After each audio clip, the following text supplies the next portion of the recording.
મંગલમૂર્તિ મહાપ્રભુ શ્રી સહજાનંદ સુખરૂપ ભક્તિ ધર્મ સુત શ્રી હરિ સમૃ સદાય અનુપ પરમ કૃપાળુ છો તમે શ્રી કૃષ્ણ સર્વાધીશ પ્રથમ તમને પ્રણમું નમું વારંવાર હું શીશ અનંત કોટી બ્રહ્માંડોના અધિપતિ પૂર્ણ પુરુષોત્તમ શ્રી હરિકૃષ્ણ મહારાજની જય, શ્રી સ્વામિનારાયણ ભગવાનની જય, શ્રી લક્ષ્મીનારાયણ દેવની જય, શ્રી નરનારાયણ દેવની જય, શ્રી ગોપીનાથજી મહારાજની જય, શ્રી રાધારમણ દેવની જય, શ્રી મદન મોહનજી મહારાજની જય,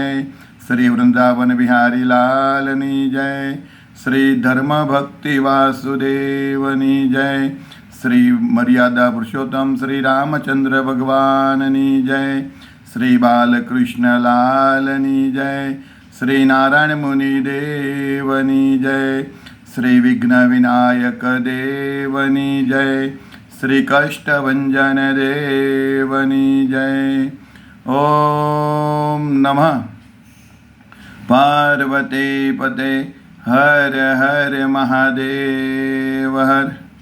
વડતાલ ગાદીને શોભાવતા પરમ પૂજ્ય ધર્મ ધુરંધર 1008 વિદ્યમાન આચાર્ય સનાતનાચાર્ય મહાસમર્થાચાર્ય ગુરુ શ્રી અજેન્દ્ર પ્રસાદજી મહારાજની જય. પરમ પૂજ્ય ધર્મ ધુરંધર 108 ભાવિ આચાર્ય શ્રી નુગેન્દ્ર પ્રસાદજી મહારાજની જય. સમગ્ર ધર્મકુળ ભક્તિકુળ ભગવાનના વાલા સર્વે મુક્તો સર્વે સંતો ભક્તોના ચરણોમાં કોટી કોટી સાષ્ટાંગ દંડવટ વંદન પ્રણામ સાથે સૌ સંતો ભક્તોને જય શ્રી સ્વામિનારાયણ. સ્વામિનારાયણ ભગવાનના લીલા ચરિત્રથી સભર શ્રી હરિચરિત્રામૃત સાગર પૂર પહેલું તરંગ 42 શ્રી હરિના 14 સંસ્કાર કાલિદત્તનો કોપ.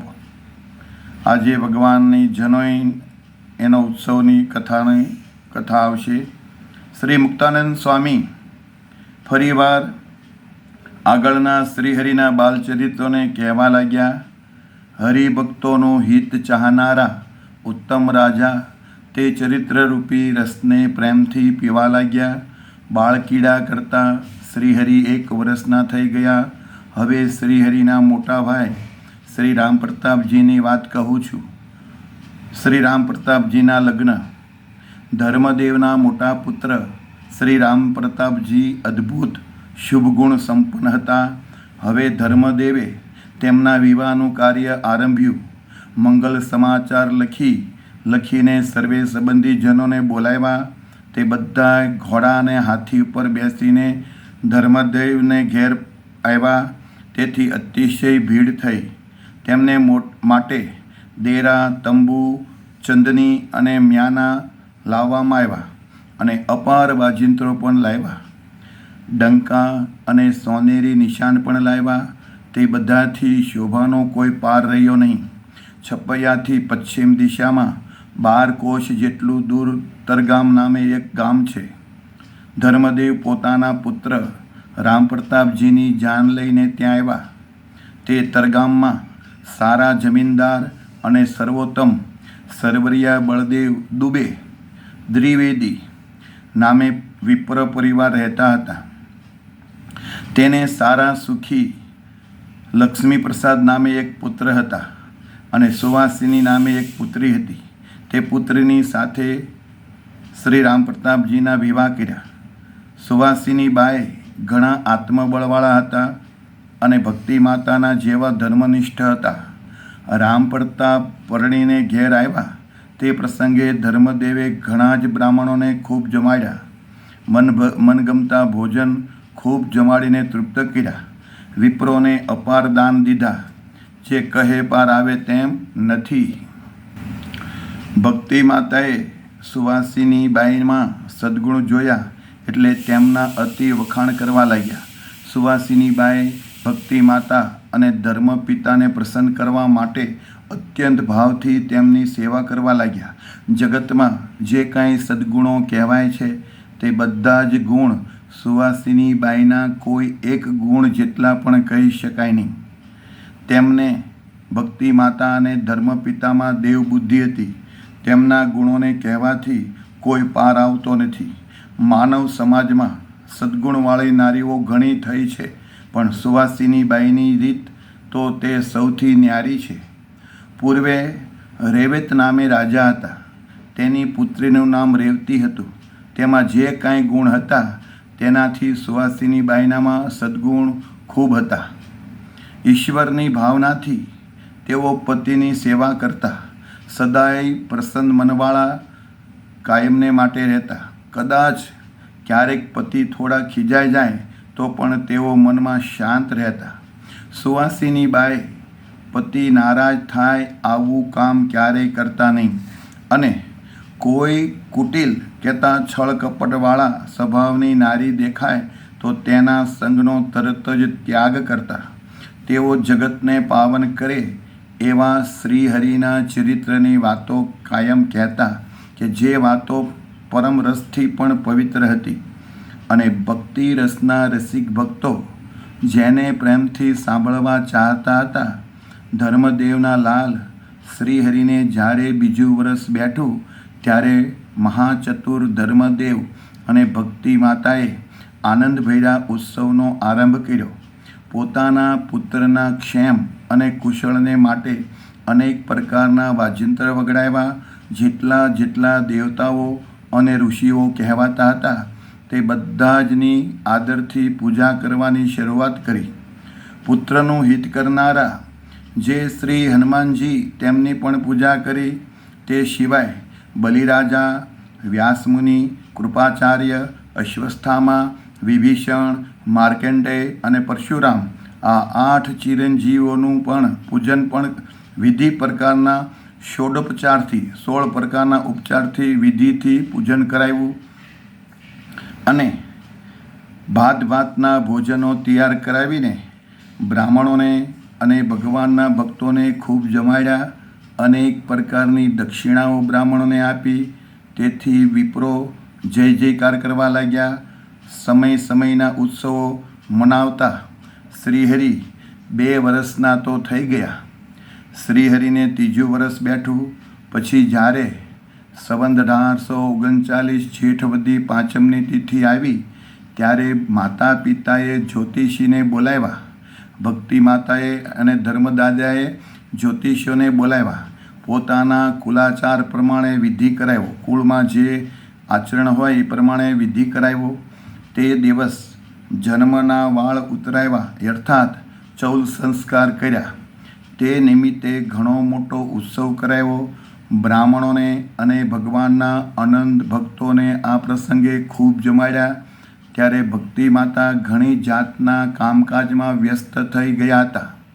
તેથી પોતાના પુત્ર બાલ ઘનશ્યામને ભૂલી ગયા. બ્રાહ્મણોને જમાડવાના કામમાં રહેવાથી તેની સ્મૃતિ રહી નહીં. ઘનશ્યામને બીજાના હાથમાં રમાડવા આપ્યા હતા, પણ તેની પાસેથી બીજા છોકરાઓ લઈ ગયા. બાળકો બાળ સ્વરૂપ શ્રીહરિને રસાળ ફળોના બાગ દેખાડવા લઈ ગયા, જ્યાં સરસ જામફળી, સીતાફળી, ઊંચી નાળિયેરી, દાડમી, આંબા, જાંબુડા, લીંબુડી અને નારંગી વગેરે ફળ ઝાડ તથા દ્રાક્ષ વગેરેના વેલાઓ ઘણા સારા હતા. તેને દેખીને બાળકો તેમાં મશગુલ થઈ ગયા. બાળકોએ બાલપ્રભુને કોઈ એક વૃક્ષ નીચે બેસાડ્યા. બાગમાં પાકીને નીચે ખરેલા ફળ લેવા બધા જ બાળકો જતા રહ્યા. સૂર્ય અસ્ત થવાની તૈયારીમાં હતો. આવા સમયમાં ત્યાં એક અસુર આવ્યો. તેનું નામ કાળીદત્ત હતું. તે હૃદયથી અત્યંત કુટિલ અને કપટી હતો. તે બદમાશે બાળકનો વેશ લીધો, જેથી આ અસુર છે એમ કોઈ ઓળખી શક્યા નહીં.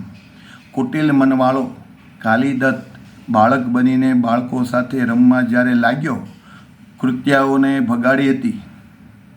તે પ્રસંગથી તેના મનમાં ખૂબ રોષ હતો. એટલે તે વેર વાળવા માટે એકાંત સ્થળે અને યોગ્ય સમય જોઈને આવ્યો હતો.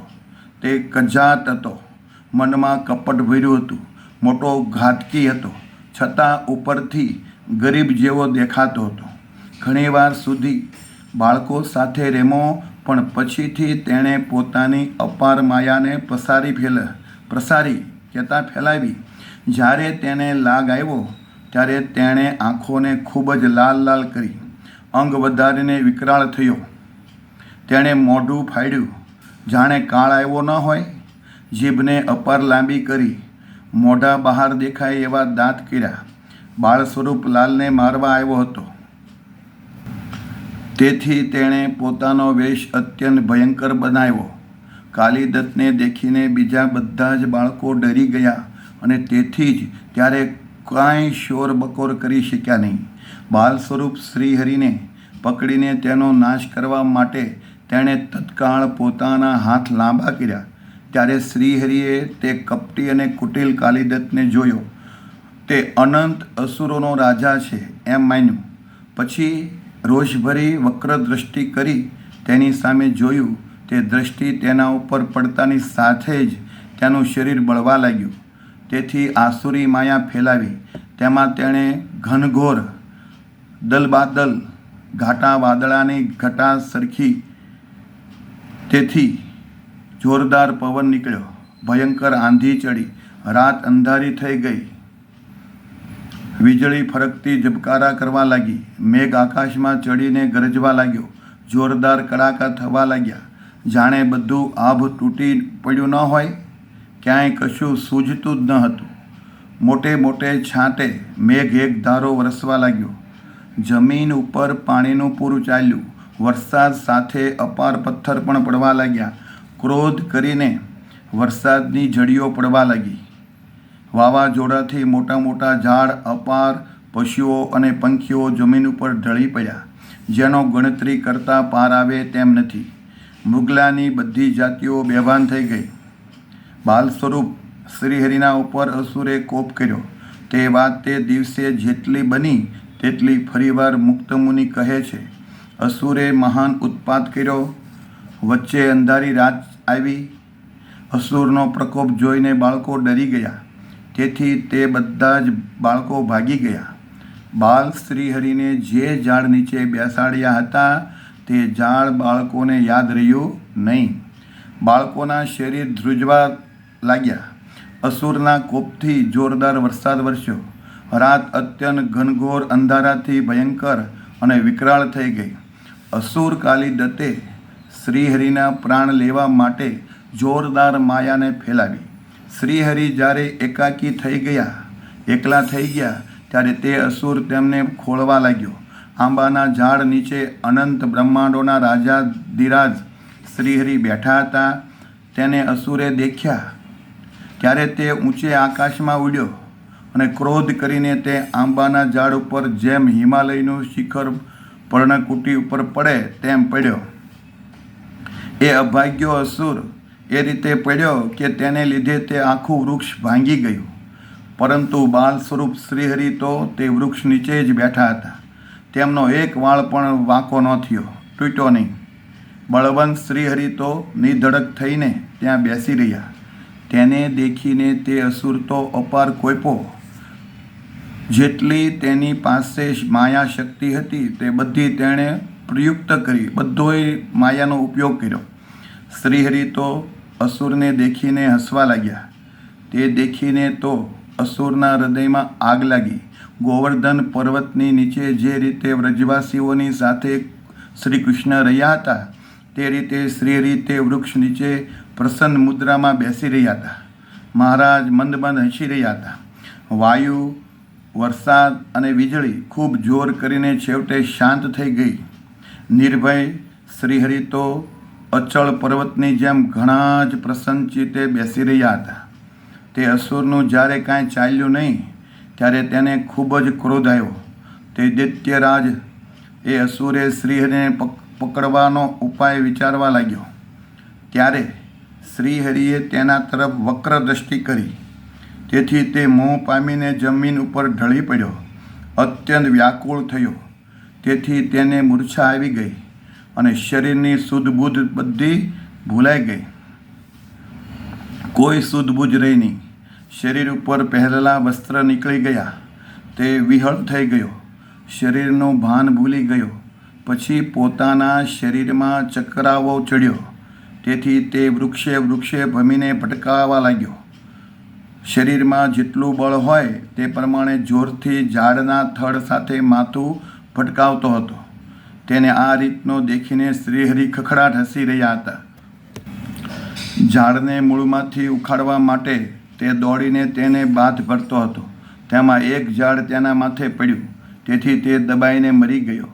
જેમ સાપના કરંડિયાને જોઈને જ્યારે ઉંદર તેને કાપવા લાગે ત્યારે તેના ત્રાસથી બહાર નીકળેલો સર્પ તરત જ તે ઉંદરને મારે છે, તેમ શ્રીહરિને મારવા આવેલો કાલિદત્ત પોતાની માયામાં જ મૃત્યુ પામ્યો. જેમ કોઈ જે ડાળીના ઉપર પોતે બેઠો હોય તેને જ તે કાપે તો તરત જ મૃત્યુ થાય, અથવા જે જાણી જોઈને કૂવે પડે તેનું મોત તો વગર વિલંબે તરત જ થાય. જેમ કરોળિયો બીજાને ફસાવા જાળ કરે છે પણ તે પોતે જ તેમાં ફસાઈને મરે છે, તેમ અસુરે શ્રીહરિને મારવા માયાજાળ કરી પણ તે માયાજાળમાં પોતે જ ભટકીને તરત જ મરી ગયો. અસુર કાલિદત્ત જ્યારે મર્યો ત્યારે તુરંત જ તે અપાર ઉપદ્રવ કહેતા શાંત થઈ ગયો. વાયુ, વરસાદ, વીજળી કાંઈ જ રહ્યું નહીં. આકાશ શુદ્ધ થઈ ગયું. તેથી બધા જ લોકો સુખી થયા. તે સમયે ભક્તિ માતાને પોતાના લાલ શ્રીહરિ યાદ આવ્યા. જ્યારે નજીકમાં ક્યાંય ન દેખાયા ત્યારે તેમને ઊંચે અવાજે પોકાર્યા. શ્રી ધર્મદેવ અને શ્રી રામપ્રતાપજી પણ પોકાર કરવા લાગ્યા. જેટલા સગા સંબંધીઓ હતા તે બધા જ આવીને તરત જ તેમને મળ્યા. આસપાસમાં જે પાડોશી હતા તે સર્વે પણ પોકાર સાંભળીને ત્યાં દોડી આવ્યા. ભક્તિ માતા બધી સ્ત્રીઓને પોકારીને કહેતા હતા કે હે નારીઓ, તમે મને મારા લાલના સમાચાર આપો. જ્યારે હું કામકાજ કરતી રહી ત્યારે હું મારા લાલ બાલ ઘનશ્યામની સંભાળ લેવાનું ભૂલી ગઈ. મારા બાળપુત્રને કોણ જાણે કોણ લઈ ગયું છે. હવે મને મારા લાલને કોણ દેખાડશે? મારા લાલને કોઈ લાવી આપો તો હું બદલામાં તેને મારા પ્રાણ આપી દઉં. એટલું હું તેનું માન રાખું. હર એક ઘરની પાછળ જેટલા ઝાડ હતા ત્યાં બધે જ ગામના લોકો બાળ શ્રીહરિને ખોળવા લાગ્યા. લગભગ બધાએ હાથમાં મશાલ લીધી હતી.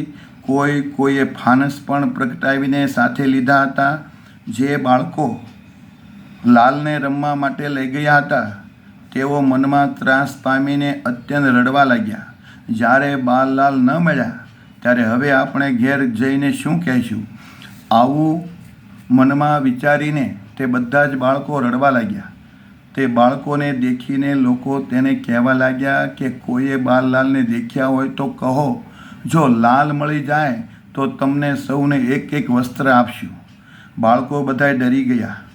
પણ તેમાંથી એક બાળક બોલ્યો, આ બાગમાં આંબાના ઝાડ નીચે મેં દૂરથી બાલલાલને દેખ્યા હતા. તે પછી તો મોતના જેવી આંધી આવી અને મને તે ઝાડનું કશું ભાન રહ્યું નહીં. અને અમે બધા દોડીને ગામમાં પેસી ગયા. ગામની અંદર આવી ગયા. બસ આટલી મને ખબર છે, બાકી વધારે ખબર નથી. બાલ શ્રી ઘનશ્યામની જ્યારે આટલી ખબર મળી ત્યારે લોકોને થોડોક આનંદ થયો. ધર્મદેવ અને ભક્તિ માતાને તો શરીરની સૂઝ જ ન રહી. મૂર્છિત થઈ ગયા. મૂર્છિત દશામાં જમીન ઉપર પડ્યા હતા અને અત્યંત પીડાતા હતા. કોઈએ જઈને તેમના કાનમાં આ વાત સંભળાવી ત્યારે તેમને કંઈક સૂઝ આવી અને પછી તે છોકરાને ફોસલાવીને પટાવીને ઉત્સાહથી તે જગ્યા બતાવવા માટે સાથે લીધો. ધર્મ અને ભક્તિ માતાએ શ્રી હનુમાનજીની માનતા કરી કે પુત્ર મળ્યા પછી જ અમે અન્ન જળ ખાશું અને પીશું. કેટલાક પુરુષોએ તો હાથમાં સજ્જ કરેલા હથિયાર લીધા અને બધા જ છપૈયા ગામથી બહાર નીકળ્યા. ભક્તિ માતાના હાથને ટેકો આપવા પકડીને બધી સ્ત્રીઓ પણ પુરુષોની સાથે ચાલી. છપૈયાવાસી બધા જ લોકોને બાલલાલમાં ઘણું હેત હતું, તેથી સૌ શ્રી હનુમાનજીની સ્તુતિ કરવા લાગ્યા. સૌને શ્રી હનુમાનજીમાં વિશ્વાસ હતો. તે સિવાય બીજા દેવની તેઓ આશા રાખતા નહીં, કારણ કે શ્રી હનુમાનજીએ ઘણીવાર કષ્ટોનું નિવારણ કર્યું હતું. તેથી તે સૌને શ્રી હનુમાનજી ઘણા જ વાલા લાગતા હતા. શ્રી હનુમાનજી મહારાજ તો શ્રીહરિને પોતાના સ્વામી માનતા. શ્રી હનુમાનજી એવું માનતા કે શ્રીહરિની રક્ષા તો ખૂબ જ કાળજી રાખીને કરવી, કેમ જે હું તો શ્રીહરિનો દાસ છું. દાસ વિના, મારા વિના સેવા સહાય કોણ કરે? શ્રીહરિને તો કોઈનો ભય નથી. તેઓ તો કાળના પણ કાળ ગણાય છે. જ્યારે તેઓ મનુષ્યનો ગુણ, મનુષ્ય ભાવ સ્વીકારે છે, ત્યારે સ્વયં મનુષ્ય ચરિત્ર કરે છે. શ્રીહરિના જે અને જેટલા મનુષ્ય ચરિત્ર છે તે બધા જ ભક્તજનને માટે મોક્ષકારી છે. અભક્તને તો તે ઝેર જેવા જણાય છે, ઝેર જેવા લાગે છે. સ્વાતિ નક્ષત્રમાં વરસાદ વરસે ત્યારે તે જળબિંદુને ગ્રહણ કરનારા જેવું યોગ્ય પાત્ર હોય તેવું તેનું ફળ પરિણામ આવે છે અને તે પ્રગટ દેખાય છે. તેમ ભગવાનને જે જેવા ભાવથી માને, પૂજે, તે તેવા ફળને પામે છે.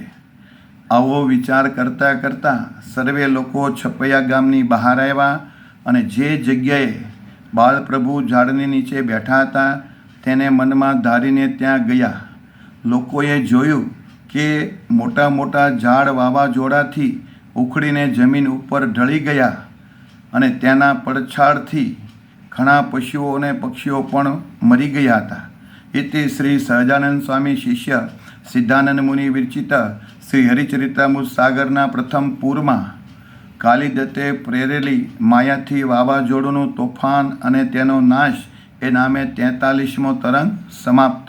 સહજાનંદ સ્વામી મહારાજની જય. વાલા ભક્તો, જો આ કથા તમને સારી લાગી હોય તો તમારા ગ્રુપમાં કોઈ ભક્તને શેર કરજો અને સબસ્ક્રાઈબ કરજો, જેથી કરીને અનેક મુમુક્ષ આત્માઓને આ ભગવાનના લીલા ચરિત્રનો યોગ મળે, યોગ થાય અને એના જીવનું કલ્યાણ થાય. આપણી ઉપર ભગવાન પ્રસન્ન થાય. એટલે આપના ચરણોમાં પ્રાર્થના સાથે જય શ્રી સ્વામિનારાયણ.